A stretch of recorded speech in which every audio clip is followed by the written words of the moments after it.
Said this is the classical forum for our contemporary issues. We're delighted to welcome Daniel J. Mahoney, Professor Emeritus of Political Science at Assumption University, where he taught with distinction from 1986 to 2021. He's a senior fellow at the Claremont Institute, a senior writer at Law and Liberty, and a prolific scholar whose dozen books and over 500 articles explore statesmanship, anti-totalitarian thought, conservatism, and the enduring wisdom of figures like Solzhenitsyn, Burke, Lincoln, and Churchill.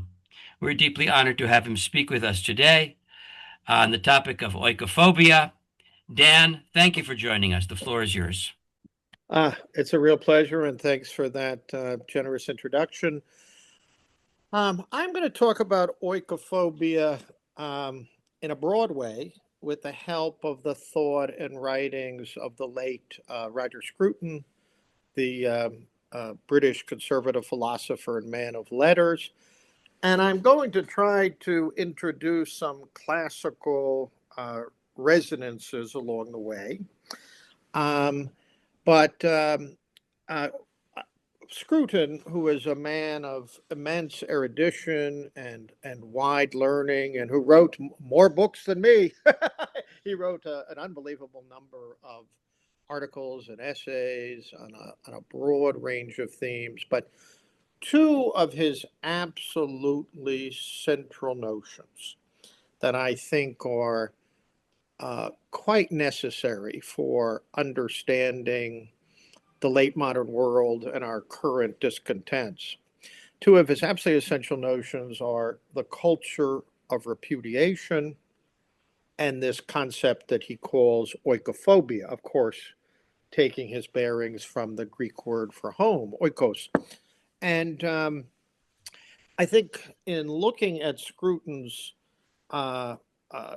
defense of Western civilization, the self-governing nation state, our Western cultural, philosophical, spiritual, intellectual inheritance, one really needs to understand those two notions together.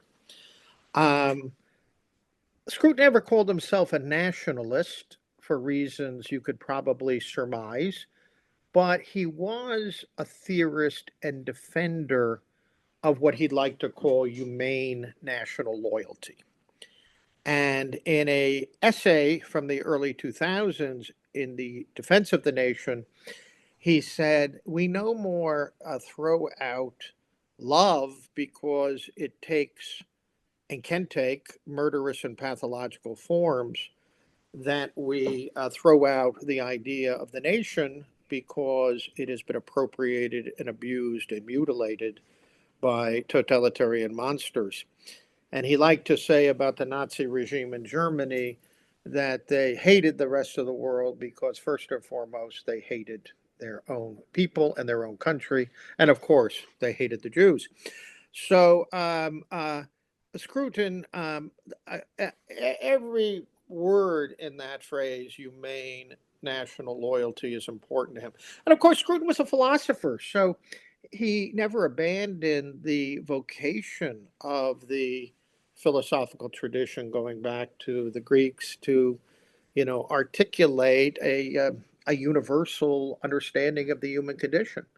But I think, like another figure I've written on, the contemporary French political philosopher Pierre Menand, both of them thought the idea that one ascends to a properly universal perspective by turning to abstractions or in ignoring the legitimate claims of what Burke called the little platoons, what Menand and Scruton call the self-governing nation or territorial democracy, that this quest for an unmediated affirmation of the global, of humanity with a capital H, in fact, gave us access neither to authentic universality or authentic particularity. And so there's nothing tribalist, you might say, about Scruton's defense of the nation and his critique of oikophobia.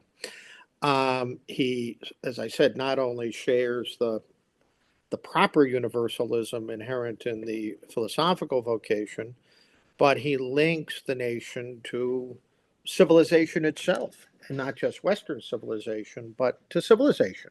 You might say to the primordial distinction between civilization and barbarism that has nearly been forgotten by intellectuals and academics today. So that's just some general opening remarks. Um, now, let me start with the culture of repudiation. Um, because, by the way, I think Scruton's formulation, the culture of repudiation, is an exceedingly rich one, a very evocative one. It's one I recur to quite regularly in my books and writings because I think it aptly describes the phenomena that a very significant part of the Western intellectual class and the academic world and a large and growing part of the political world is committed to the repudiation and negation of our inheritance, our civilizational inheritance, our Western inheritance. You might say to the common sense origins of decent politics and human wisdom.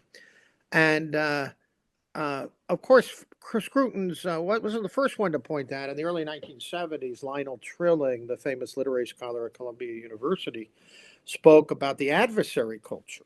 He gave some lectures at Harvard on which became a book called Sincerity and Authenticity, where he took to task, you might say, the intellectual and academic foundations of the counterculture, the privileging of self-expressive individualism, of transgression, of a kind of antinomianism. We don't use that word so much today, but it was an important word for Scruton, and it was an important word for Trilling, because the culture of repudiation entails not only an assault on inherited wisdom, not only an assault on the idea of enduring transhistorical truth, but it also entails a systematic assault on home and on nomos, on law, on the inherited ways of our civilization and our people. In a word, as Scruton would say, our inheritance. But for Scruton never drew a kind of sharp Platonic Socratic distinction between phusis and nomos, nature um, and culture. He, I think, is much closer. Well, maybe to the Hegel of the philosophy of right, or certainly to Aristotle, and the idea that there's such a thing as second nature, that our human nature flourishes in particular contexts, and that a pure, unmediated universalism uh, provides a barrier both to universal truth, but to a humane appreciation of what has been passed on to us by our forebears. So for Scruton, gratitude is and must be a fundamental response of the human person. And I will get to oikophobia in just a little bit, but about the culture of repudiation, which is so integrally linked to repudiation, I'd like to quote from Scruton's autobiographical Gentle Regrets, a memoir of sorts that he published in 2005. And perhaps the most important chapter in that book is called How I Became a Conservative. How did Scruton become a conservative? Because he started off fairly apolitical, conservative in some broad cultural sense. He was, had studied philosophy. He was interested in aesthetics. He defended the idea of the idea of beauty as not simply arbitrary or subjective. But he was in Paris in '68, and he saw nihilism and repudiation up front. And so here's what he says about a book of Michel Foucault's that had come out in 1966, Les mots et les choses, Words and Things, which appeared in a different title in English. But It rightly was, Scruton said, the Bible of the Soissons-Ouittards, the 68ers, who, remember their motto, talking about antinomianism, s'interdit d'interdire. It is forbidden to forbid.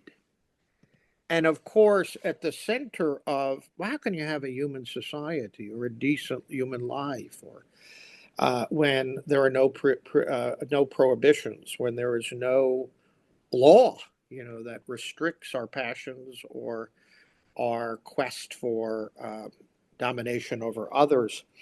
Um, Obedience for the Soissons-Ouittards and for their intellectual um, teachers was always a surrender. It was always oppression. It was always tyrannical domination. Scruton liked to say for Foucault and the others, um, uh, they were committed in a very self-conscious and nihilistic way to abolishing, to eviscerating the crucial human distinction between authority and authoritarianism. There are no authoritative institutions. Churches, familial authority, legitimate political authority, liberal universities, the churches, they are all instruments of oppression and domination.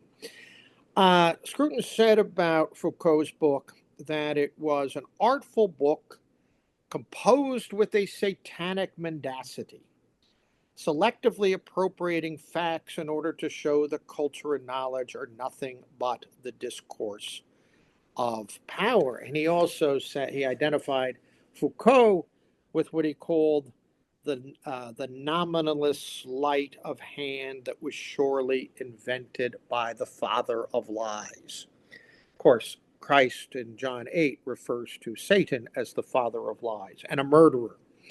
Okay, so in truth, of course, is always in quotation marks.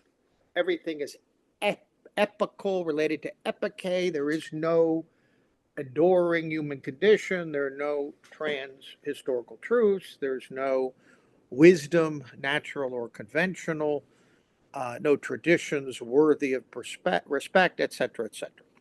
And in his book called Modern Culture, um, Scruton called this approach the devil's work.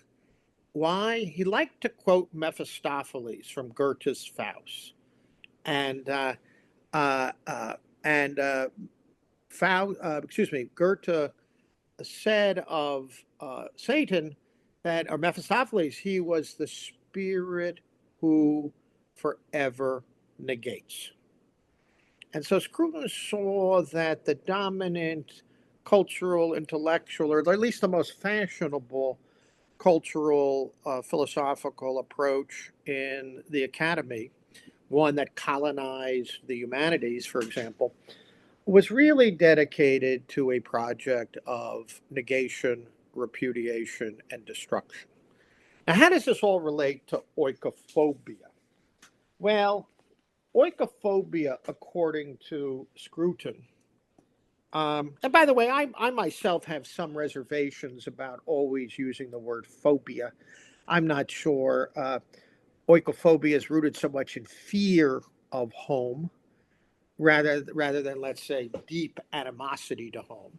But I think it's a word that's out there. It's a useful word, and if one explains it justly or correctly, it's perfectly serviceable. Um, so oikophobia builds on the culture of repudiation, and it is, of course, Scruton. Uh, I think he's at least one of the originators of the term. He picked it because it pairs very nicely with xenophobia. It's our cultural elites love to accuse anyone who is attached to home, however a thoughtful, humane, commonsensical way of being a xenophobe, a racist, a hater, for privileging power and oppression over the forces of emancipation. But Scruton reverses the charge and says, look, no, humane loyalty is not hatred of the other, as the oikophobes say. Um, and he, in fact, says on page 87 of his book about Britain, Where We Are, written after the Brexit referendum, I do not mean the fear of home, however, but the repudiation of home, the turning away from the inherited first person plural. And Scruton nicely says that in a well constituted intellectual world and social order, oikophobia is a stage through which the adolescent mind all but inevitably passes. But it is also a stage in which we can become arrested. And he thanks the English intellectual class for the most part, the Western intellectual class for the most part. Of course, this is a generalization, but we have to judge, the pudding by the eating, is arrested. There's a kind of arrested intellectual development that is, written in a kind of adolescent disdain for home, for inheritance, a preference for transgression and repudiation over gratitude and, you might say, humane self criticism. Um, the Socratic tradition asks those what is questions. And it is true, if you radicalize the Socratic spirit, you could end up with something like constant negation.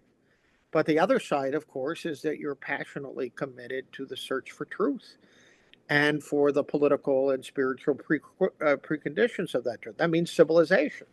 So the Socratics were defenders of civilization, even if they were gadflies asking critical questions. In other words, the Socratic enterprise is not a nihilistic enterprise. And Scruton goes on to say that Sartre and Foucault and others spoke about the bourgeois mentality with utter, unrelieved contempt. And of course, everyone who was not Western, who was not bourgeois, who was not respectful, at least respectful, of an older tradition of wisdom, they became the other, pristine in their otherness. And of course, they meant ordinary people, and they meant people in the intellectual class who did not see their job as being to undermine the crucial and invaluable distinction between authority and authoritarianism, who did not uh, identify philosophical illumination with, the task of deconstruction or destruction. Um, so, anti-bourgeois contempt is part of oikophobia and the culture of discrimination. Scruton liked to quote the sociologist David Goodhart, who distinguishes, and this is, I think, is a useful sociological theoretical category, the anywheres from the somewheres. And of course, we don't want to treat oikophobia simply as an intellectual and moral phenomena. It's also tied to developments in modern societies. There's a new class of people, technocrats, a certain part of the business world, a large part of the intellectual class who are perfectly at home anywhere, and consider attachment to one's own. Lincoln famously said in his eulogy for Henry Clay in 1852 that Henry Clay, who he called his beau ideal of a statesman, he loved America partly because it was his own, but mainly because it was good. I think all humane conservatives and classical liberals love their own, but love it not simply because it's own, because it's a valuable vehicle for the preservation of precious goods, loyalty, fidelity, uh, living in common in free political communities, et cetera, et cetera. So oikophobia depends on an attitude of absolute rejection of home, of being somewhere, and a kind of excessive valorization of cosmopolitanism. Uh, a certain kind of cosmopolitanism is undoubtedly a good, but the use of cosmopolitanism or a wider perspective to bully and bludgeon attachment to good political orders and to cherished moral and cultural traditions is simply an instrument of nihilistic destruction. Now, Scruton argues that the roots of oikophobia can be found in, he says it's not really a reasoned position because oikophobes and the advocates and the theorists of repudiation and negation, they always take their bearings from the negative. They are against cherished forms of membership.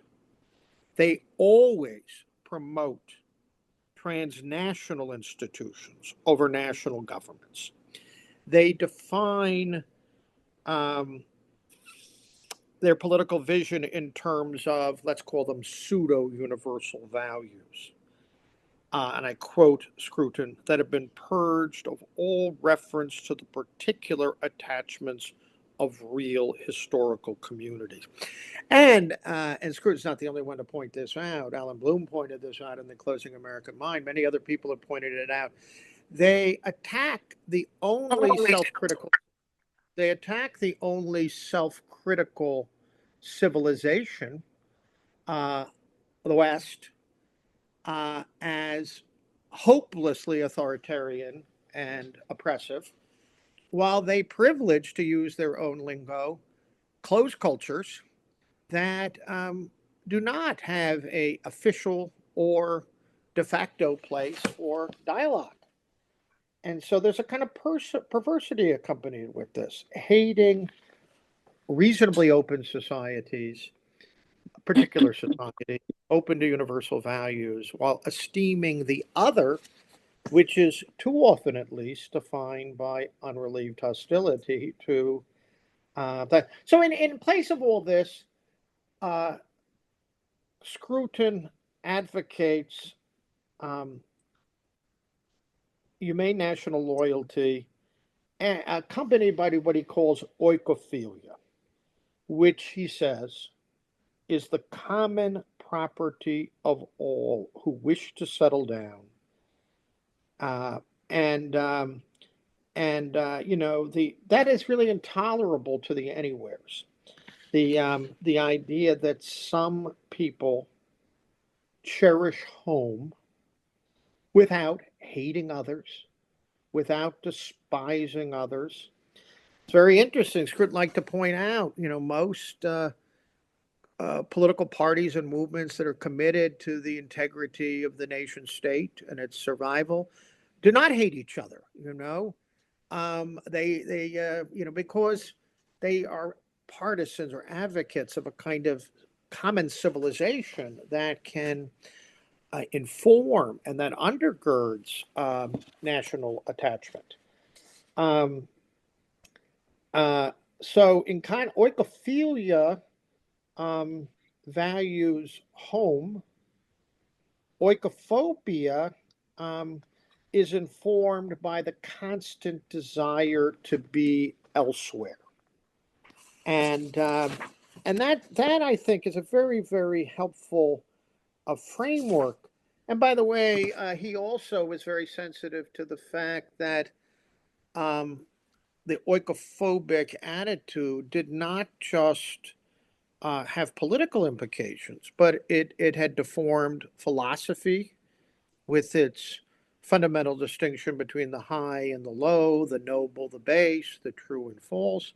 And it had deformed culture, that what we might call anti-culture, the privileging of the transgressive, had come to be confused with the heart blood of the humanities or the cultural world. I think I am running out of time, but a couple of more comments here. I think Scruton was very sensitive to the fact that if we're going to make progress in establishing and arguing for the moral foundations, the intellectual foundations of humane national loyalty, if we're going to affirm oikophilia and the search for truth, we need to not just hide behind counter slogans. And that means, the easy resort to nationalism. Whether we like it or not, nationalism today is nationalism is widely understood, rightly or wrongly, as a pathology. And so Scruton argued, let's articulate the goods of territorial democracy, the good of the self-governing nation, its civilizational underpinnings.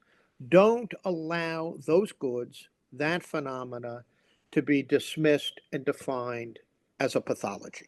And I think that's very wise word. It's a bit of an issue I've had with Yoram Hazani, whose work I respect, but he has put all his eggs in the basket of, rehabilitating nationalism as a category. And I think there could be a bit of a trap there. But that's really a subject for, I think, very legitimate debate. And let me close with briefly with some remarks about the intensity of the oikophobic hatred of Israel. I think that some of that, of course, is rooted in this broader ideology of transnationalism and transgressiveness that I've spoken about with the help of Scruton. I think some of it is linked to a kind of residual anti-Semitism on part of the right, but a much more dominant hatred of Israel on the cultural and political and intellectual left. But my friend Pierre Menand likes to say, he's got a piece coming out in Civitas Outlook tomorrow called In Defense of Israel's Legitimacy that I translated. He argues that Zionism was the last great 19th century European project, when Jews realized that assimilation would not, quote unquote, solve the Jewish question, that the Jews needed a home of their own, that assimilation came with real dangers, that, to quote Machiavelli, you need to bear arms, you need to defend yourself. You just sort of can't count on other people's arms, to cite the prince. And one reason, Manon suggests, just one reason, why European elites have grown increasingly hostile to the Jewish state is Israel represents a national possibility. The connection between self-government and national sovereignty, the absolute crucial indispensability of borders. And what is the European community? It's really an effort to say borders don't matter. Europe is defined by indefinite expansion. 27, 28, 29. Why not Morocco? It's the opposite of respect for borders as the precondition of humane politics and democratic self-government. So anyway, I've thrown a lot out here, but I wanted at least to present an outline of the Scrutonian critique of the culture of repudiation and oikophobia, and at least to begin to sketch the positive alternative of humane national loyalty and oikophilia. Thank you. How exciting. Thank you so very much, Daniel. That was... Thank you. What an overview as well. Very eloquent. Thank you very much indeed. I'm sure there'll be lots of questions very soon. I very much would like to introduce Professor Dr. Shale Horowitz. Professor Horowitz is a professor at the University of Wisconsin-Milwaukee of political science, where he also serves as director of international studies. He earns his PhD in political science and his MA in economics from the University of California. Mr. Horowitz's teaching spans international relations, international political economy, and ethnic conflict. So quite a resume. Mr. Horowitz is also widely published in leading academic journals on topics such as territorial civil wars, leadership preferences and conflict, international territorial disputes, and Chinese foreign policy. A Renaissance man for sure. Mr. Horowitz, the floor is yours. Thank you very much. Thanks, everybody. All right, I'm going to try and share here so I can use some slides. I just want to, talk about some characteristics of this, what I think now is the dominant ideological movement on the left, which is a self-hatred movement, to try to understand it, and then that shows us which directions in which to, counterattack, where are its greatest weaknesses. So in terms of just describing it fundamentally, this came up in a previous talk of the group here. The way I think a lot of people think about it, the way I think about it also, is that what we're seeing in this centering of the Western self-hatred movement is the death of the in some sense you could say the monotheistic God of the left. That was the grand Marxist utopia. So that was the monotheistic God. And that monotheistic God was fighting the evil of capitalism. Okay, so there was a greater dominant good or single good, and there was a dominant or single evil. So what happens when the good God, the monotheistic God, dies? So you can either abandon the religion, or you can focus on the devil which remains. You can cling to the religion by redoubling your hatred of the devil. That is what turns you toward self-hatred of the West as your dominant ideological worldview. So I'd like to talk about what I think are some characteristics and motives behind this worldview, and these lead naturally into lines of ideological counterattack against it. Okay, so first, just briefly, a definition. Western self-hatred. Okay, so this self-hatred of the West is systemic. It's the whole thing which is attacked. It's extreme in the sense it's attacked in a fundamental way, and it is one-sided. In other words, the focus is only on its evils. There are no compensating goods. And this total attack on the West is not extended based on similar standards to other civilizations.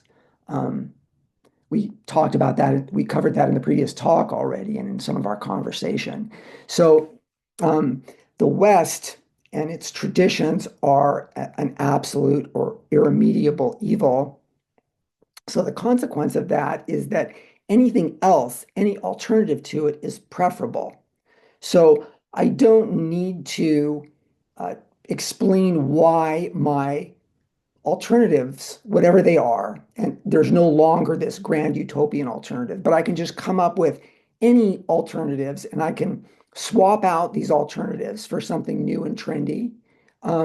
They're all better than the status quo, than the Western status quo. So you can live in a world like this if you accept this postulate of the Western traditions as being absolutely evil. So the tactic here is to compare the West and its traditions to a standard of perfection that no civilization meets, rather than to real world alternatives. And that justifies a preference for whatever else you have on offer. So obviously that points to one line of counterattack that we'll come back to later. Okay, now getting into a little bit more detail here about the ideological and political world, which I think is dominated by the Western self-hatred movement. You could say that it has like a motley group of camp followers, which change over time. So the grand utopia is dead, but the mini utopias rise and fall and are always there and exist in a variety of areas. So here's a list of just some of these areas below the main point, but these may fall out of fashion because very little progress is achieved, so you move on to something else. But This is a way for the grand self-hatred movement to attract followers in a variety of areas, because any of these mini utopias is a viable alternative, is one alternative to Western tradition. So what are the weaknesses of this coalition? Well, in practice, we can see typically that these utopian goals of these various movements are in practice usually more threatened by the Western self-hatred movement than by the West itself. In other words, the values and institutions of the West in practice usually have been the means by which progress has been achieved in these various areas. So let me just give you an example of this. So if we think about ethnic and race relations, and in particular, the idea that groups that are more disadvantaged, that have achieved less progress for a variety of reasons, that there should be an emphasis on bringing them closer to the average conditions, or improving their situation as much as possible. So what does the Western self-hatred movement have to offer, for example, to groups like African Americans or Latinos in the United States, for example? What has it offered them? It has offered them a weaker economy, inferior public services, especially in the areas of education and law and order, control of crime, higher minimum wages, which tends to price them out of the job market, unlimited low-skilled immigration, which tends to drive down their wages, an emphasis on hedonistic values as an alternative to bourgeois values, which tends to undermine their progress, an attack on personal responsibility and agency in their lives, an attack on traditional institutions like family and religion. It's almost unbelievable how negative the consequences of these policies are for progress for these groups. And yet the self-hatred movement claims to be the only true representative of them, and to represent the only means of significant progress. Another point about this group, this political coalition led by the self-hatred movement, is that the various mini-utopianisms, they threaten each other in practice. So some common examples of this, which people point out, are, for example, if you take extreme environmentalism, obviously it threatens progress generally for the poor, and also, of course, for groups that are poorer than average. Or to take another example, the movement for equal rights for women is threatened by the gender movement, which attempts to substitute gender for sex. And you can go on and on about these contradictions. So the self-hatred movement is actually disastrous for those that it claims to represent. How does it work? By this postulate that Western traditions are evil, so any alternative to them must be better. And so if you want any of these things, you must support them. So the key to forcing the self-hatred movement to defend what it and its allies are offering is to refuse to accept that postulate, and again, to demand that they not criticize Western tradition with these standards of perfection that nobody meets, but to engage in the actual debate about which side is actually going to produce gains in these various areas. Okay, I want to talk just a little bit about motives now. A variety of motives for adopting this viewpoint of hatred toward the West. This is probably not a complete list, but it's interesting just to go through some sources of it. One source is this idea that progress in human knowledge can achieve perfection in the social sciences and in politics of the kind that has been achieved to a large extent in technical areas in the natural sciences. So Hayek has the term scientism, and Sowell uses the term the unconstrained vision. Another source of support for this movement is that it is a kind of religion or quasi-religion, which claims intellectual and moral superiority for its members. And you can join this community and bask in this feeling of collective intellectual and moral superiority without it making significant demands on you in terms of your personal way of life. And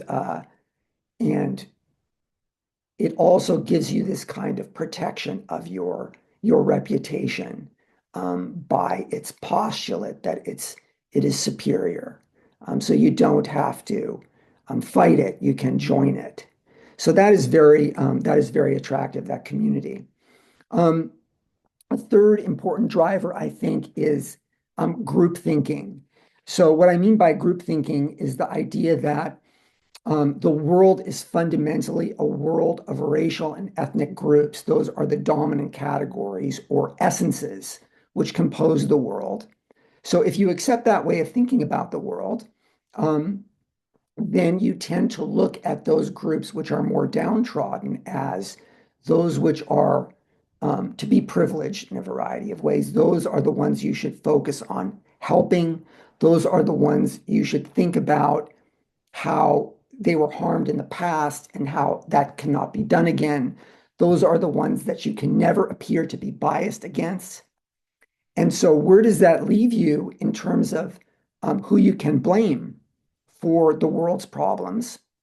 The only acceptable group is the economically, politically dominant group, which is the West, those of European extraction.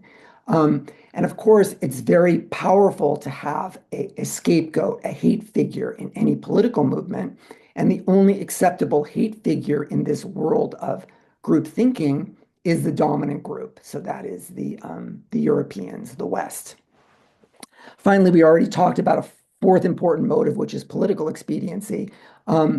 If you can identify the West as an absolute evil, you don't need to justify the alternatives because any alternative is better. And you can just proceed to assume the superiority of what you're offering. So on the basis of those characteristics and motives, I think there are these obvious counterattack strategies on an ideological level and political level, which follow from them. So I'm just going to kind of give you a top 10 list here very briefly. So self-hatred of the West is hatred and bigotry, just like other forms of hatred and bigotry. It should be no more acceptable than other forms of hatred and bigotry. There's an obvious double standard in the way that it operates. It deploys these utopian standards of perfection only against the West and not against other cultures or other civilizations. And obviously, that's ridiculous from an intellectual point of view. Your standards have to be applied equally to all practical alternatives. A third point here, you didn't build that. Obama's famous line, Western civilization built that. So what are the most amazing achievements in human history? Those are largely areas where the West has excelled the most. So you can think of things like economic and technological progress, science, artistic excellence, and also systems of moral virtue and practical excellence, both in the religious traditions and in the Greek philosophical tradition. So what do the Western self-haters have to offer as an alternative to those achievements? Another point here, the idea that the self-hating left is progressive. When you look at what it is actually offering, it is regressive. It is culturally regressive. It is offering hedonism rather than, again, moral virtue and practical excellence. It is offering an economic and political return to top-down coercive orders, which have failed politically and economically, and which have been obviously surpassed by the best forms of Western economic and political orders. The self-hating left denies and seeks to destroy individual agency and responsibility. And again, what progress is possible for those that want to improve themselves in a variety of areas without such agency and responsibility? It claims to represent the groups that it supposedly wants to assist, but it does not represent them. And in fact, it tends to harm them in proportion to its rejection of these Western traditions and institutions, which are the best means of achieving progress for those groups and in those areas. So there's a need to reject, especially this group representation approach, this group thinking about the world. No one represents groups. Groups are only composed of individuals, and individuals have to argue about what they think is best for themselves and for various groups.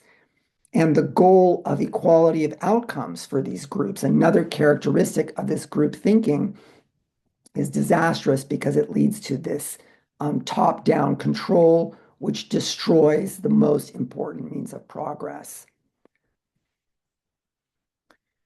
Again, related to that point, the groups that it claims to represent are the groups that it is harming the most, the economically disadvantaged, including groups that are relatively economically disadvantaged, women as well as men. We can come back to that later on. That is, I think both are harmed by this attack on the family and on traditional family-based ways of life. Another method of attack is to satirize or ridicule these people, their kind of Hollywood-style privilege and arrogance, where they just assume they're right. Any alternatives don't need to be discussed because they're categorically superior. And this preening and ideological privilege is appallingly ridiculous. So I think that is a very promising line of attack. And finally, to come back to the point that is fundamental here, that is to always go back to the best of the Western traditions, which are not, as Daniel said, they're not specifically Western. They're universal. They're available for the whole world. And elements of them exist in other civilizational traditions. And those are the traditions that we need to always go back to and try to adapt and refine for our own world and for our own practical conditions in order to achieve continued progress. Thank you. Absolutely fascinating, Professor Horowitz. Thank you so much for that. Music to our ears, I would say.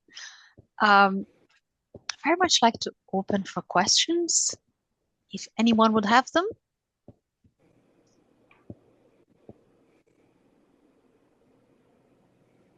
I see that Alexander has raised his hand both on the computer and manually. Yes, I can't see it now. Yes, there still are physical hands. If you'd like to type your question, I'm happy to read them as well. Either way. Can I just go ahead now and ask my question? Of course. Yes. Okay, thank you very much. Well, first of all, thank you to you both. I found it a fascinating discussion. I wanted to ask Dan just a couple of quick things. So you presented, and this sounds correct, right, that Scruton emphasizes sort of the antinomianism, a kind of nihilistic libertinism, which is hostile to authority, hostile to church and to legitimate political authority and to the family and so forth.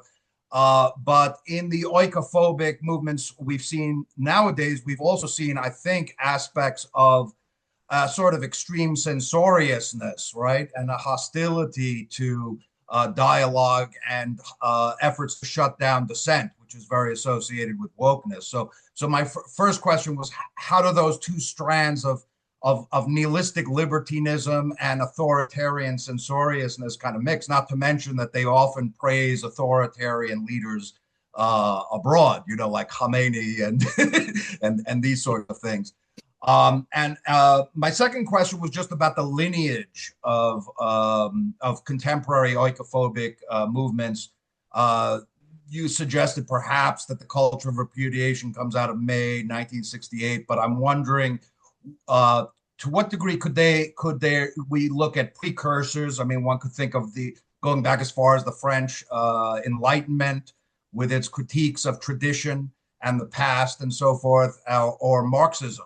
So how would the contemporary oikophobic left draw on or relate to these previous sort of intellectual iterations? So those are my two quick questions: authoritarianism, libertarianism, and lineage. Those are my two questions. Well, those are great questions and points. Of course, Scruton died in January 2020, so he certainly had a full experience in all of his adult life of the extreme censoriousness of the intellectual left. When he was the editor of the Salisbury Review in the 1980s, there were efforts to label him, and this was Britain's only conservative magazine at the time, and it had some very eminent contributors from Lord Bauer to Václav Havel, but it was labeled racist, mainly because some of its contributors criticized the increasingly ascending currents of multiculturalist dogmatism in Britain. And in fact, I would add that Scruton was very, very good in showing how what begins as an assault on authority becomes paradoxically, but I would say inexorably, a new and terrible form of proto-totalitarianism. And he knew that was no accident at all, because repudiation is contra naturam. Repudiation attacks ordinary people, common sense, the traditions of a people and nation, the very idea of home. And to do that, one needs to be coercive, because there are just too many people who are attached for reasons that are perfectly understandable to those precious goods. And part of that effort meant driving anyone who challenged what begins as a liberationist and emancipatory project and ends as a not so concealed form of totalitarianism. You've got to drive them out of the academy. And Scruton ended up leaving the academy. He had academic positions and all that, but he was not very much at home. Whenever he spoke on a British campus in the 80s and 90s, there were demonstrations, there were cancellations. So he knew the cancel culture up front. It is true that Scruton himself became a rather esteemed figure in the last decade of his life, winning various awards. He was knighted by a conservative government. But 6-8 months before his death, a unscrupulous journalist for the New Statesman, the wine critic, had interviewed Scruton, and he was the wine critic for the magazine. So he thought they would be fair to him and accused him of everything from anti-Semitism. By the way, Scruton was a very strong supporter of the State of Israel, and Scruton had criticized the CCP regime in China. That meant he was anti-Chinese and hated Chinese culture. Well, of course, the CCP regime, and certainly Maoism, was deeply rooted in hostility to traditional China. So it was obscene, and thankfully, Douglas Murray, the journalist, who I think Israelis know, he got access to the tapes and showed that almost everything this English journalist had said about Scruton was a lie. So Scruton was vindicated, not before a Tory government had fired him for being the head of the Build Better architecture commission. So a Tory government fired him on the basis of the most scurrilous and mendacious charges. And but he died in January 2020, vindicated. And but he knew all of that very, very well. I think you had one more point I could address briefly, but remind me what it was. So my other question was, well, you mentioned the May 1968 as sort of the crucible that forged his conservatism, the May 1968 movements and the postmodernism of that time. But I'm just wondering about the relationship between contemporary sort of oikophobic ideology, contemporary culture of repudiation, and earlier iterations of the critique of tradition, like the French Enlightenment and Marxism.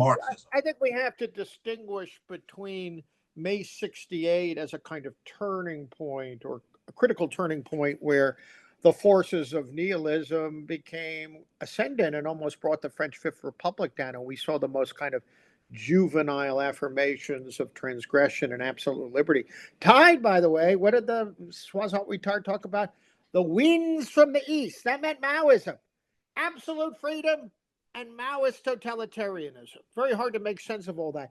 But no, in that same autobiographical chapter from his 2005 memoir, Scruton talks about his discovery of Burke.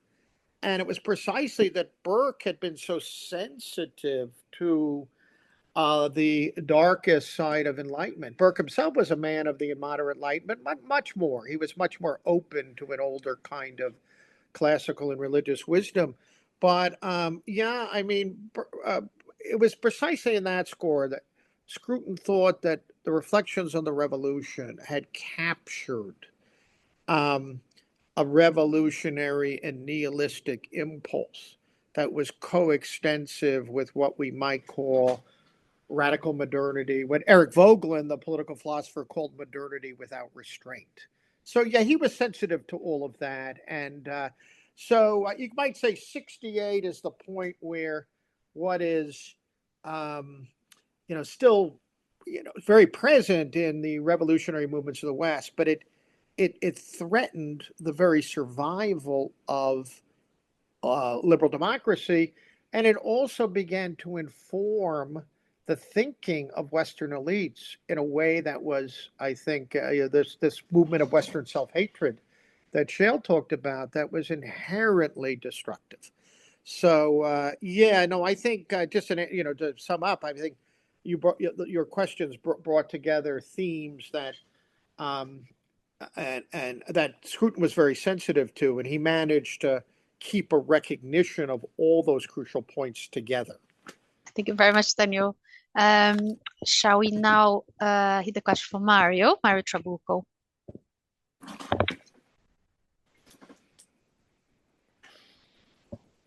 Hello, sorry.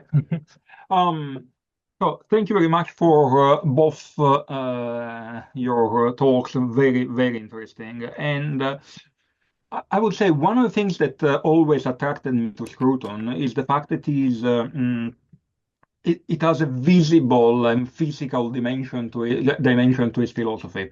The fact that Professor Mahoney was bringing back just now of the fact that he was the head of this commission, Building Beautiful, was very telling, because the idea was that he saw that pride of place goes hand in hand with the idea of the beautiful, and it's not by chance that obviously on the opposition, what we see instead is the internationalist style, that is a style of architecture that can be literally anywhere, and that's also quite telling. So my question is, first of all, is if Professor Mahoney can explore a little bit more this materiality of Scruton's philosophy, and then obviously maybe for Professor Horowitz, if going back to this materiality and combating modern architecture and modern urbanisms, for example, could be a way that, amongst others, that we can use to kind of bring back the centrality of the human person and that of the place that he lives. Shale, do you want to go first or should I go first? You go ahead, Daniel. I'll Or, go afterwards. okay. Okay. Um, yes, well, I think, Mario, that's a very fine set of points. Scruton unhesitatingly affirmed the reality. He did it in a somewhat idiosyncratic way, but he affirmed the reality of transcendentals, including beauty. He had a famous BBC 4 or 5 part program, sort of reintroducing a non subjectivist, non arbitrary understanding of beauty to public audiences in Britain and the States. And Oxford subsequently published his fine little reflection on beauty. Um, and I think you're absolutely right that Scruton had this ability, this transcendental, this sort of non-negotiable reality that is so fundamental to what he liked, following Husserl, to call the Lebenswelt, the lived world, the lived experience of human beings, um, was inseparable from a very concrete appreciation of home. And I think you're right that tying those two things together, working, not only writing books on aesthetics and beauty, but working against what he saw as the defacing and dehumanizing currents of architecture that were rooted, frankly, in the ethos of limitless self-expression and repudiation. That was a very concrete way that his conservatism took political form. I would also add in the book he wrote, it's come out in different titles in England and America, but the English title, I believe, is called Green Philosophy, and the American title is called How to Save Our Planet. But Scruton, who was ecological minded and who had spent a lot of time behind the Iron Curtain, knew that state socialism was not a friend of home, not a friend of a sane approach to ecology. And he thought that only a decentralized approach, open to markets and technological developments, but utilizing, the matus, the wisdom, the experience of those on the ground, could address um, environmental issues in a way that wouldn't be destructive and wouldn't contribute to either despotism or hypercentralization. So I would say that not only on the aesthetic front in dealing with beauty and architecture, but on the environmental front, he his critique of oikophobia was and his defense of the Burkean small platoons was linked to um, a real sensitivity to the concrete, to and so again, there's a dialectic of the universal in particular, the defense of the transcendentals, but a very concrete understanding of the responsibilities that we have, not only to care for our souls, he loved to quote Patochka, developing that Platonic theme, but to also care for home, his other great theme. Yeah, I think that's a very good point, Mario. So I think that as a layperson who loves architecture and art, pretty much anyone, plus even a large portion of the elite, I think are appalled at, these abstract aesthetic philosophies which have taken hold in various areas of art and architecture and have imposed this ugliness and politicization on art and architecture. And I think the best approach to attacking that as one means also of reviving appreciation of Western and non-Western achievements in art and architecture is satire and ridicule. So I think of Tom Wolfe, right? So the painted word, his satire about modern art, or from Bauhaus to our house, his satire or a book of ridicule about abstract architectural movements. Um, there's no end of material there. I mean, you can recycle that stuff and you can make our rulers in the areas of art and architecture look like fools. But it's a matter of breaking through their hegemony in these areas where they have this kind of presumptive dominance. I don't know how to do that. Maybe you know more about that. Yeah, by Shale, I think that's a wonderful book. And by the way, Tom Wolfe did that not only with in the Painted Word with art and architecture, but he did it with his critique, his mocking of radical chic, Leonard Bernstein's famous party in New York City in 1969 for the Black Panthers. And by the way, he was a gifted writer and thinker on his own. But he knew, I think, that opening up a field for, the recovery of common life depended on showing that so many of these people were fools and frauds. And I should add that one of Scruton's very best books, which is a critique of the thinkers, 18-20 of them, the last edition added two indefatigable defenders of communism and Maoism, Badiou and Zizek, is entitled Fools, Frauds, and Firebrands. So the first edition in the 80s was called Thinkers of the New Left, but I think Scruton decided, you had to call things by their names. And sometimes a polemical approach is also the most accurate and descriptive approach. So I agree with a lot of what you said in your talk, Shale, about the absolute centrality of ridicule of what is in truth ridiculous. Thank you so very much for that. Ricardo, would you like to have your question, please? Oh, yes, thank you.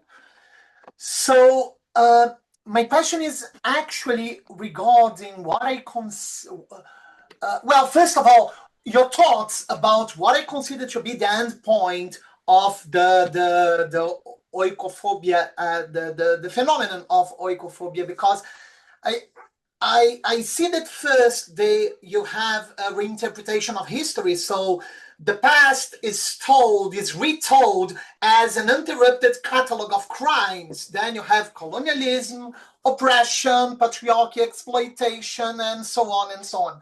So achievements in science, philosophy, art, political liberty, and everything, they are treated as irrelevant or instrumental to domination.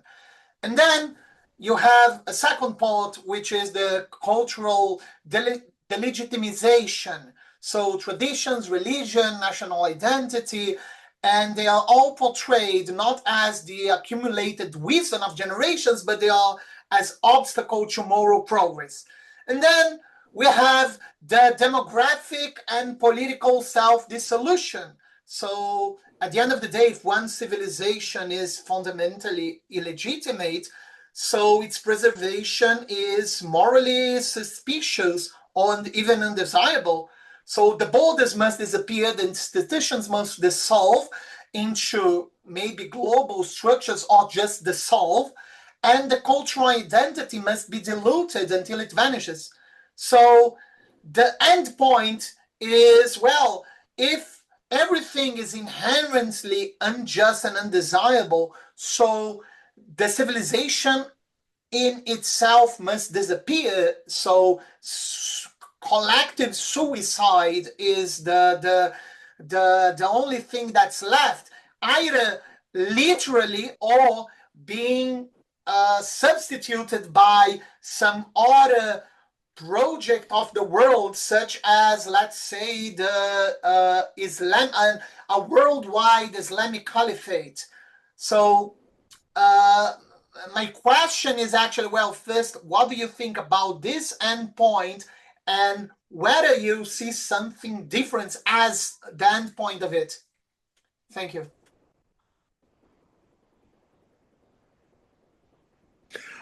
Auden wrote a poem, Yeats wrote a poem in 1925 with that contains this line: "Come fix your eye upon me, I thirst for accusation. To have an entire civilization, or at least to have the cognitive elites in that civilization so motivated, so informed by self-hatred, pathological self-hatred, and so committed to civilizational repudiation. Well, you're absolutely right. The only that the logic points toward suicide.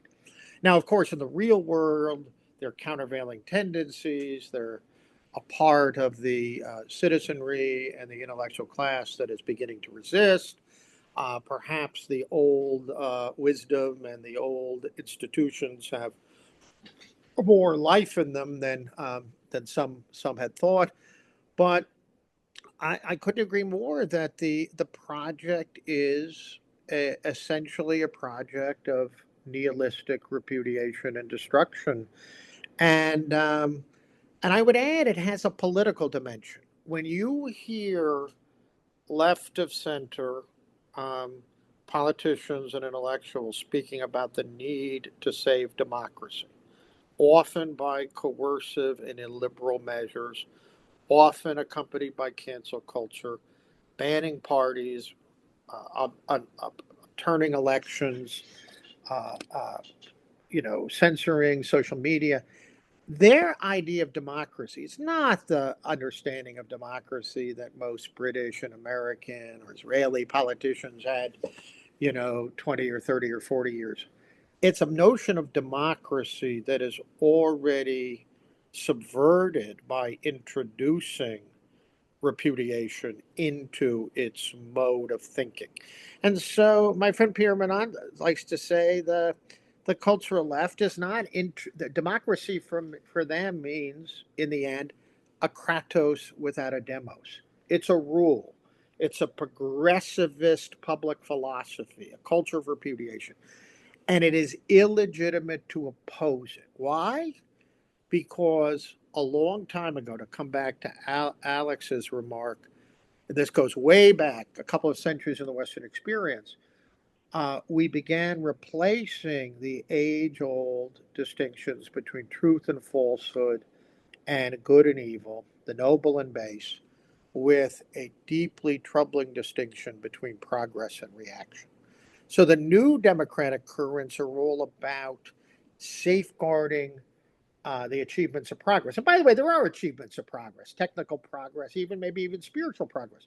But they mean that their oikophobia and self-hatred and culture of repudiation is the only meaning of democracy, the effectual truth of progress. And they want to stop the rest of us who don't accept that understanding of democracy. So there's a fight for the soul of democracy.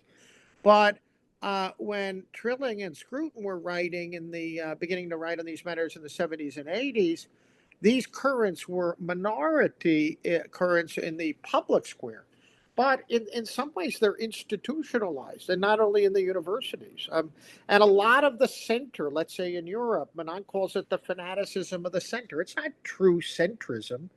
It's a centrism that has accommodated itself to the regnant nihilism and the regnant censoriousness. So we're in a bind, and I think your articulation of this logic was very, very nicely stated. I'll make a similar argument, but just from a different direction. So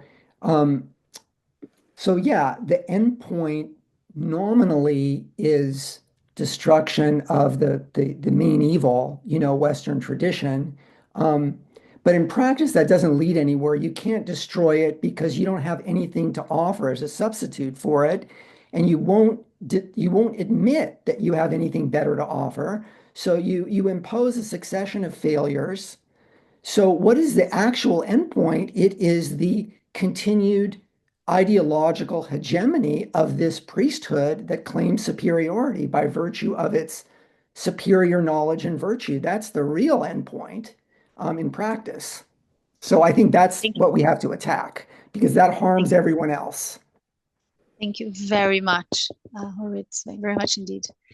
Peter, you are next. Thank you so much. I'm a technocracy scholar myself. One of the things I try to understand is the psychopolitics of technocracy. In these two lectures, they have been made in terms of a psychological category, a phobia and a hatred. Phobia, oikophobia, and Western self-hatred. And what I want to understand is the following.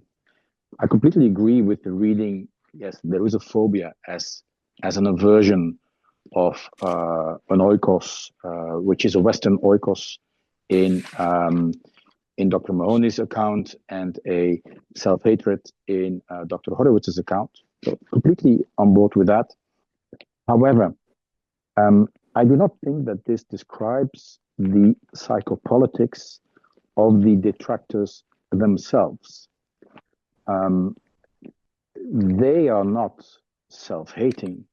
They are in another mode of sentiment. Their psychopolitics is not, in my estimation, we should destroy the West because we are bad. They are not in a psychological mode of we are guilty, we should be ashamed of ourselves.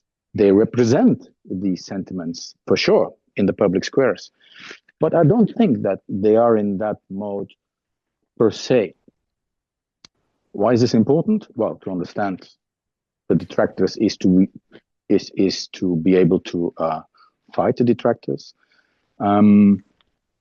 So how do we understand that? How do both authors understand the actual psychopolitics of the cultural left, the cultural elites that have been the topic of the conversation, and what does it mean for the counterattacks that Dr. Horowitz has been enlightening us on? Well, no, those are very helpful remarks. I'm actually teaching Dostoevsky's The Possessed, Demons or Biesi. I think his framework is very helpful because obviously that revolutionary nihilist cell, Pyotr Verkovensky and the others who are committed absolutely to destruction, destroy the existing order, cut off, Shakespeare's hands and Cicero's tongue, and, the war on excellence is a precondition of, egalitarian flourishing, which is, absolute freedom demands absolute despotism. And Dostoevsky really captured that. But the other dynamic he captured, but they see themselves as wholly outside civilization. Precisely. So you're right about that. But who's not outside are their enablers. So there's this famous pairing in The Possessed, Stepan Verkovensky and his son Pyotr. Stefan is a kind of soft progressive, a cultivated man. He loves music and art and reads the classics, but he is too open to all the fashionable ideas, and he feels guilty. We're an unjust civilization or that. But in the end, he's upheld by his son, who is a thoroughgoing nihilist, but he doesn't have very good grounds for opposing him, and the son knows that. And I think the self-hatred, if I can say it kicks in with people who might have in the past been liberals. They've succumbed to the radicals. They've succumbed to repudiation. They've succumbed to, what Shale was talking about, this, pathological self-hatred. And I agree that there's limits to the psychological analysis when you're dealing with the genuine nihilists, because, as Scruton says, they're not fearful of home or the West. They have self-consciously chosen the path of repudiation. So I think there's a psychological dimension there, but we have to distinguish between those two currents. The enablers of the madness who couldn't find very good reasons to defend our way of life, and who, they're the ones, did they really believe the crapola about settler colonialism? Who knows? but they mimic the slogans because it's de rigueur. Indeed. Yes. So I would just like to say that I didn't really mean the self-hatred as a psychological approach. I think where they are psychologically is primarily this feeling of being part of the moral and intellectual elect, the superior group, those that know more and are better. The self-hatred is the key to membership in that group now, logically speaking, as a part of their ideology. So I think that's where the self-hatred plays in. If they give that premise up logically, then they have to start explaining why what they have on offer is really better. And then it's not going to be obvious at all anymore that they are morally and intellectually superior. Yeah, so I just want to add one thing to something you said before, which I think is absolutely true, that the old ideological utopian models have been discredited. But since the mid 1990s, early 1990s, we have seen a kind of rebound in the prestige of communism, for example, among young people, among petty intellectuals, and all of that, among some of the political class. It's not that they want to go back to 1917 or 1949, but it's part of the repudiation of our civilization. So I could say that, communism has a kind of ascetic or imaginary authority as a weapon. It's still good in theory and maybe even good in practice. It's not an available option, but it's made a comeback. And Gary Sol Morrison and Flag Taylor and I ran a conference in October at the University of Texas with 50 scholars from around the country, but how to teach this stuff to young people, how to introduce them to the totalitarian episode, to the theory and practice of communism, to its essentially, monstrous character, because they don't know it. And so the utopianism isn't, the utopian models aren't quite dead. They're not available as guides to practice, but they're still part of the ideological weaponry. I think you agree with that. Gentlemen, thank you very much. I am a little bit concerned with our time. Gabriel, you have your hands up. Would you like to add anything? You are mute, by the way. There you go. I see that Florin also has asked some questions on chat. Florin, would you like to ask them aloud? Would you like me to read them? Would you like to read them? I think it's fine if I can. I wanted to put on the chat in order to be shorter, and to be maybe clearer in the right. I can read that if you prefer, Gabriel. I can reformulate. Go ahead, Florin. So the idea that I had during your presentation was that maybe Scruton is too European-centered, too centered in our culture. And the question was, did he take a look in, I don't know, Extreme Orient or in Africa to see if there is this tendency to negate your own culture and to imitate another culture, or to negate only for the sake of negation without having a solution for that? So this was one of the first question that I had in mind. And the second one, when I heard about oikophilia, I was thinking about Heidegger Heimatlos. If you know this term in late Heidegger, that Heidegger thinks that we don't belong, we don't have a dwelling, we don't have a Heimat, we don't have a house anymore because of technology, because of science, because of alienation.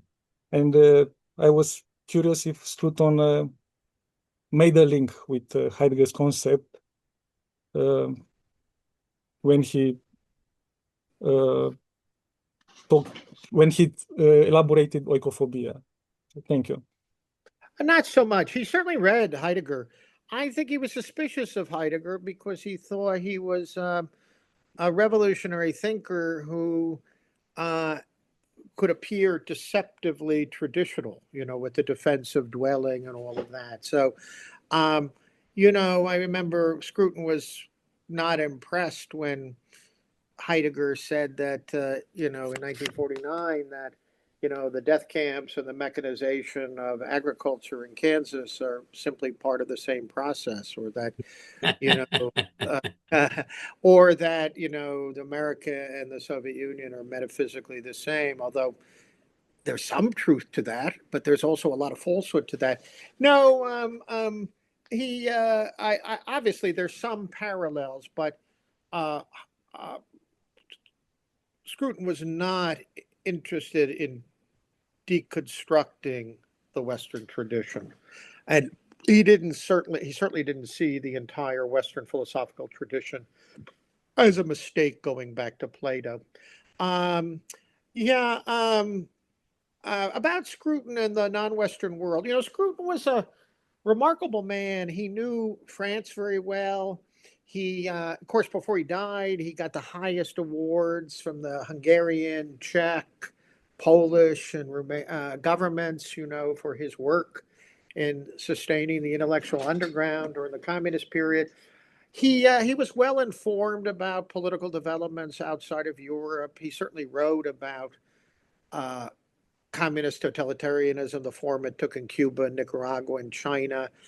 And I think Scruton's view was that most of the ideas, the indigenous political and social reflection of the Third World were a form for the West, appropriated for the West. Daniel Patrick Moynihan, in a famous article, United Nations in Opposition, in commentary in 1975, pointed out that half of the dictators and elites in African and countries were educated at either the LSE or the Sorbonne. So and we all know that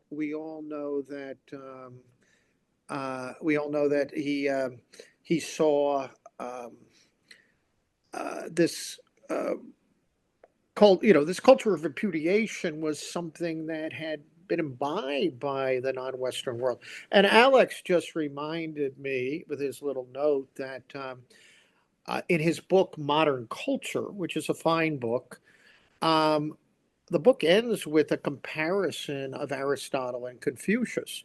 Now, Scruton was not the first person to notice that there is some similarity between the gentlemen of Aristotle's ethics and the kind of ethos, moral, political, cultural ethos that Confucius promotes in the Analects. But no, I think he was he was a surprise for a defender of home and defender of the West. He was he was very wide ranging and even cosmopolitan. I'll say this: his last public recording, which was at the Intercollegiate Studies Institute in Washington, and it was initially billed as a defense of Western civilization.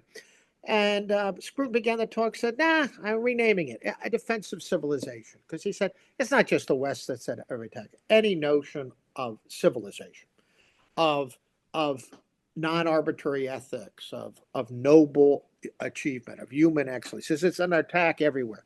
So I think that sort of answers your question. But yes, and by the way, I should say one of his great books from 1987 was on the West's indifference to the destruction of Lebanon. He thought he knew Arabic, could read the medieval philosophers in Arabic. He also knew Czech and wrote in Czech. But he thought the West stood by and allowed the destruction of Lebanon. By that he meant, destruction of the Maronite presence and allowing the Syrians and the militants and the Islamists to destroy a noble people. So. No, of course, that's linked to the Western experience, but there's a breadth to Scruton's concerns that I think was quite impressive and admirable. Thank you all of Briefly, you. could I address Yeah. one of Lauren's points? So I don't think that civilizational self-hatred proper is present on a significant scale that I'm aware of in other cultures. So, for example, if you look at the Chinese Cultural Revolution, it was not a specific hatred of Chinese culture. It was a hatred of all traditional cultures, including Chinese culture. So I think that is interesting, that this is another unique characteristic of the West, that civilizational self-hatred, which is discriminatory against oneself is uniquely powerful. Thank you. Thank you. We're significantly over time, and I know that some people may want to leave, but I would like to at least to ask Ed to say something because he's had his hand up for a while. Yeah, thank you. I'll be quick. Thanks to both speakers.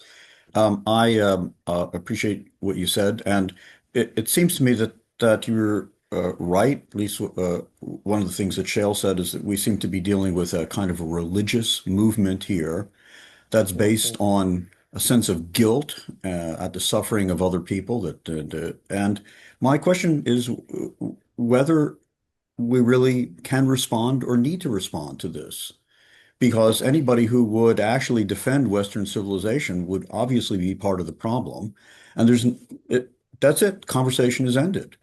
It seems to me that maybe the best thing to do is to ridicule, like Shale suggested, or else just to ignore and make a case for Western civilization, continue to work intellectually and in the foundations of Western civilization. Forget about this. It's going to go away. It's going to cancel itself out.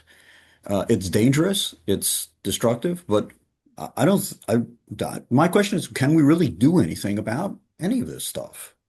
Well, just like seriously religious people could not have dialogue with Marxist-Leninists, the Exactly. Yeah. Christian Marxist dialogue of the 60s and 70s and 80s. We can't have dialogue with these people, disputed questions. They don't believe in disputed questions. They don't believe in truth. And as Eric Vogel liked to say, they're constantly telling us, like Marx did, you can't ask certain questions. Marx says in the second part of the Communist Manifesto, I refuse to address any questions, objections to communism made in the name of tradition, philosophy, or natural right. Well, that's the end of philosophy. So no, you can't have a dialogue.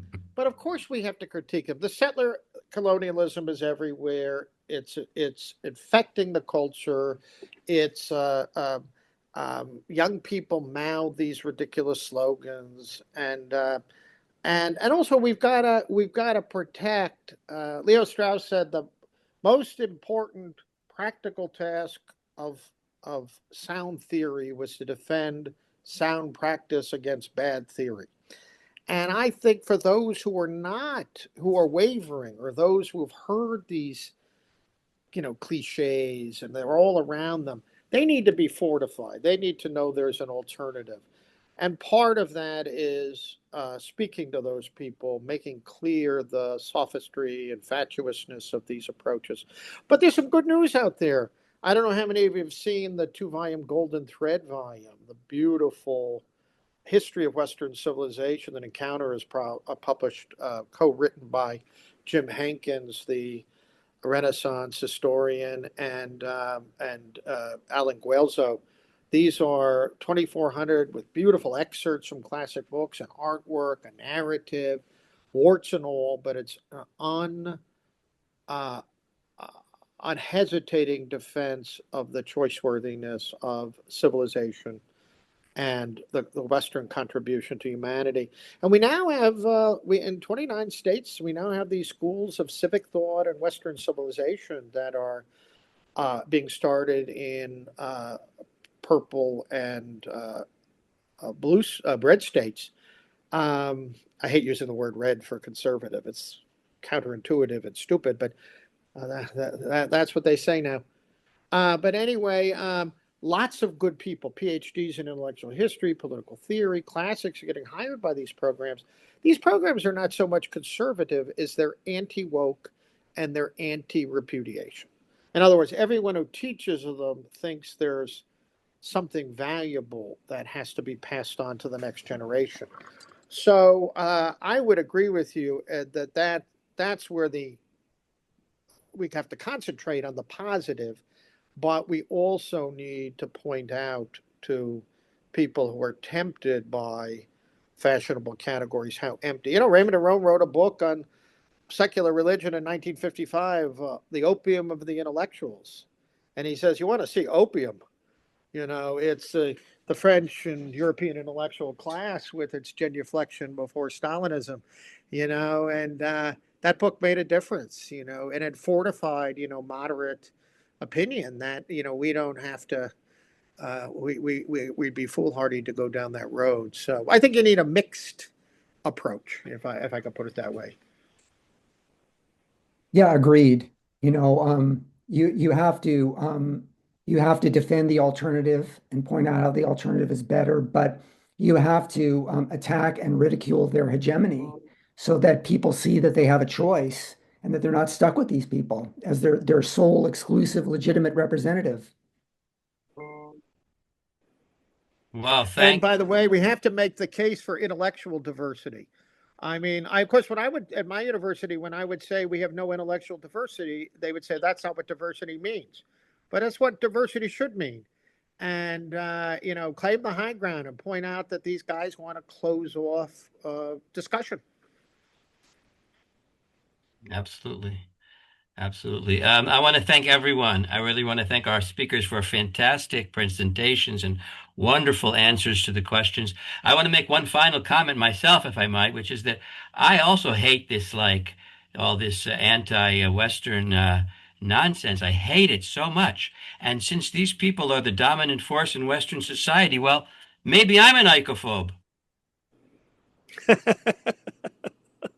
I mean that sort of serious. I mean that sort of seriously, because this stems from a Western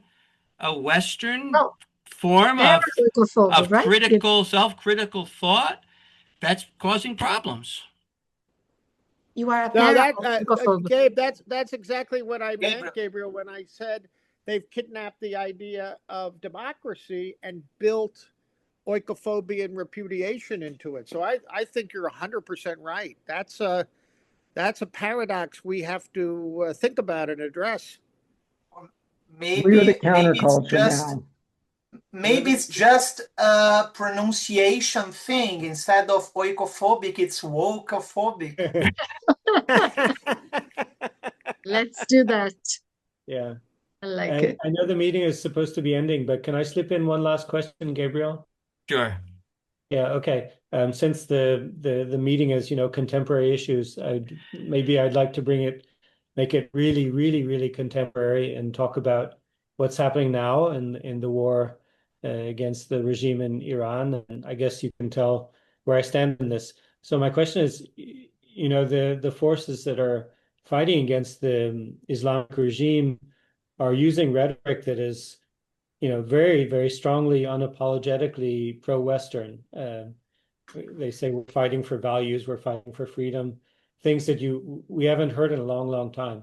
So my question is do you think if this war is, successful, is this potentially a turning point towards repudiating the repudiation of Western values, of not apologizing anymore for what we believe in, for not apologizing anymore for surviving, or do you think that it just produces more hate of what? I don't know, what do you think what do you think what's happening now how can this play out? Thank you. Well, Matthew, I published a book in March 25 called The Persistence of the Ideological Lie. And I made the last sentence of the book is our great task is repudiating repudiation. And there will be people like the mayor of New York and much of the cultural political left and the United States and West, which will continue to make America and Israel the enemy. But I also think there's great promise here. If the Iranian people, you certainly see it in the diaspora, the demonstrations and marches, the dancing, the celebration. Reputable scholars and commentators, observers say maybe 15% of the population of Iran still has sympathy for the clerical fascist regime. There's a great opportunity to see that oppressed people, the kind of ideological currents that these people tolerate or even celebrate, undermine, destroy, tyrannize real human beings. And they're crying out for the restoration of liberty and humanity and reality. But, in my book, I talk about the lost promise of '89. We should have had that opportunity. We should have followed up after the collapse of European communism. We just treated it as if a bad economic system collapsed. Let's not talk about it anymore. And it really was a lost opportunity. And Aaron Wildolsky from Berkeley, the scholar, said he predicted within 10 years, we'll all be immunized against the totalitarian temptation. No, it didn't happen that way. But I think it's a call for us to engage in that kind of work, to draw the lessons out, to reach the young, to reach public opinion, because I think that's eminently doable if we use the arts of intelligence to draw out the implications of our present situation. I mean, the Islamic Republic's been a curse on humanity since '79, and we have to make that very clear, and we have to pray that maybe something of the greatness of old Persia comes to the forefront again. Yeah, my response would just be, the old line that all politics is local. I think that there's a big chance for change maybe in Iran and in the region if things go well, but I don't think that that's going to have an outsized impact in other places, including in the West, because people are more focused inward in terms of what influences them the most. So we have to make the case here based upon the ideological competition here. Yeah, I don't know. I think it gives us, I think the situation gives us the opportunity to change from sort of a defensive attitude to a more offensive one. For instance, in the ongoing attacks that I undergo in my own university, I can now say to people, wait, who are you? You're sympathizing now. You're supporting the regime that just killed 40,000 people. Can you please justify that to me? Tell me why it is that you're supporting this network, and then we'll go to the next point in the conversation. But I think that people who want to get in this kind of discussion, I think, can now take a stance that is more, puts the burden on the defenders of jihadism, the promoters of jihadism, to say, explain to us why you're supporting this. I mean, what do you say? I say, pretend that I'm a student from Iran. Tell me what you believe, because I have so many students from Iran. I'm getting emails from them all the time, and they're saying, thank God for Netanyahu, thank God for Trump, rescue us, save us. And I say, look, don't talk to me. Tell me, what are you going to tell my students? Tell me what you're going to tell an Iranian whose family is on the streets. Sorry, I get emotional about this, but my point is that I think you can sort of turn the conversation around nowadays. Apologize. I'm presently writing a piece on Cuba, and I'm pointing out all the political pilgrims, all the apologists. The Cuban model was put forward as an example for the whole of humanity. Castro was a hero of the revolutionary movement, and this nonsense continued until quite recently. And El País, the Madrid paper, they sent a group of social scientists into Cuba last year to interview people. And, it's a little easier to do now that the regime is crumbling. And the result of their study was 2% of the Cuban people see the present system as in any way a model for a future Cuba. In other words, 98% of the Cuban people reject the communist model. And one thing I'm pointing out in my piece is that the disconnect between Western intellectuals and no small number of politicians who still, until quite recently, saw Cuba as a heroic country and freedom fighting and all that. It's so absolute, and these lies die very, very slowly. But I'm with you. I think there's opportunities here. I think we have to fearlessly point out these truths. And we've got to make an effort to reach young people and say to them, you've been sold a bill of goods. Yeah, thank you. Thank you again. I want to thank everyone again. This has been a fascinating discussion, and I really want to thank Daniel and Shale for their presentations and the discussions. As far as this last point, I just want to point out that the most important thing that we can do is to come to the next meeting of the Classical Forum, because it's by meeting and discussing and planning that we can start a little bit to spread the light, and it starts with us. So please come back. We're going to have more of these meetings, and I'm looking forward to seeing you at them. And by the way, these kind of things raise our morale, which is no mean thing. That is absolutely Indeed. right. Indeed. Here, here. Yeah. And on that point, I'm going to make one more point, sorry, that the fact that we don't have many children being born in the West reduces the morale of those generations, because if you don't have a party at your house, you have to go to someone else's house to have the party. And that's on the personal level, and it's on the national level. Let's meet again next week. Thank you. This was next time. Thank you. This was really wonderful. Thank you, Gabriel. Thank you, everyone. Thank you, everyone. Have a good night. Really enjoyed it. Thank you. Thank And you thank so you, much. Christy, for helping us out with the moderation. You're Not at all. fantastic. You're Yeah, fantastic. thank you, Christy. Thank you. Many thanks. Everyone, thank you so much. Bye-bye. Yeah. Bye.